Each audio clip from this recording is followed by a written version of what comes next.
I stood there for a moment that felt heavier than anything I had ever carried in my life, watching the woman I called my wife smile at another man like I was nothing more than a shadow in the background. It wasn't just a smile, it was familiarity, warmth, something that used to belong only to me. The kind of smile she once gave me when our life was simple, before silence started living between us. My chest tightened as I saw her lean slightly toward him, laughing softly, as if the world around them didn't exist.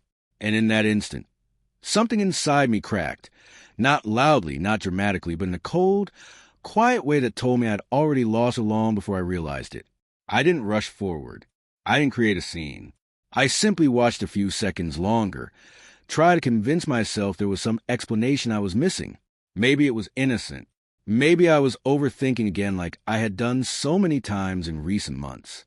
But deep down, I already knew the truth my heart didn't want to accept. She had changed, or maybe she had always been like this, and I had just refused to see it. The man she was talking to wasn't even doing anything wrong. He was just existing in the space she had opened for him. And somehow, that felt like betrayal without a single word being spoken. I turned my face away slowly, as if turning away from her meant turning away from the life we built. My footsteps felt disconnected from me, like I was watching someone else walk out his own story. I could still hear her laugh behind me, faint but sharp enough to follow me wherever I went. Each step away from her felt like I was peeling myself off a version of life I had once fought so hard to create. I told myself I was done. No confrontation. No questions. Some things don't deserve closure. They just end.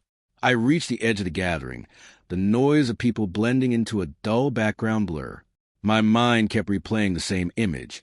Her smile, his presence, and the space I no longer occupied in her world. It wasn't anger I felt anymore. It was emptiness. The kind that doesn't shout or demand answers. The kind that simply accepts defeat in silence.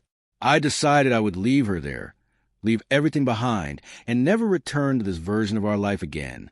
It felt final, clean, necessary. Just as I was about to step out, a sudden shift in the crowd pulled my attention back.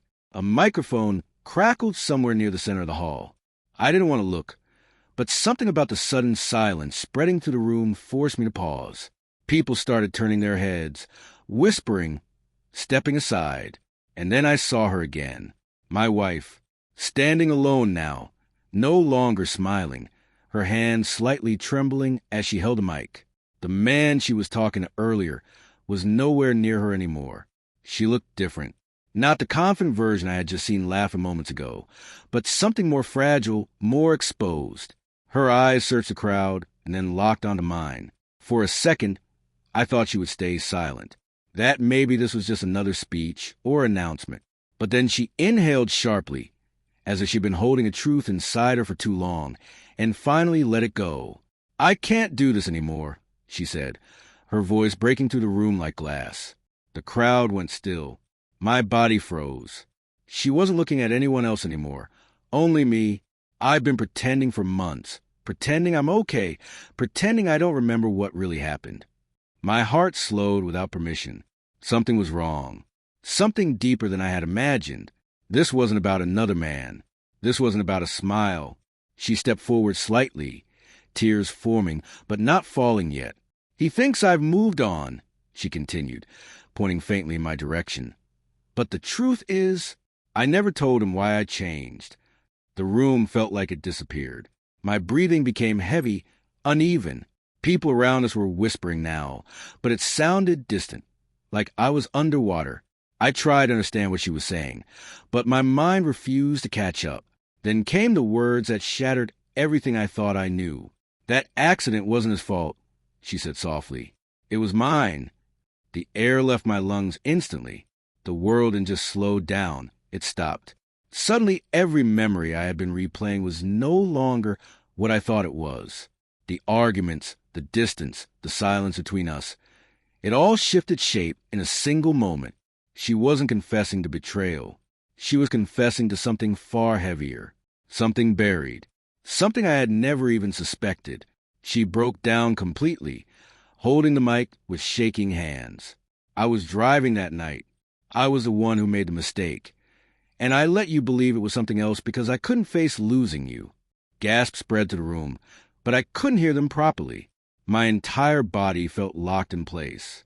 Every piece of anger I had been carrying dissolved into confusion, shock, and something dangerously close to disbelief. My wife wasn't standing there as someone who had betrayed me with another man. She was standing there as someone who had been carrying a secret so heavy it had been slowly destroying both of us from the inside.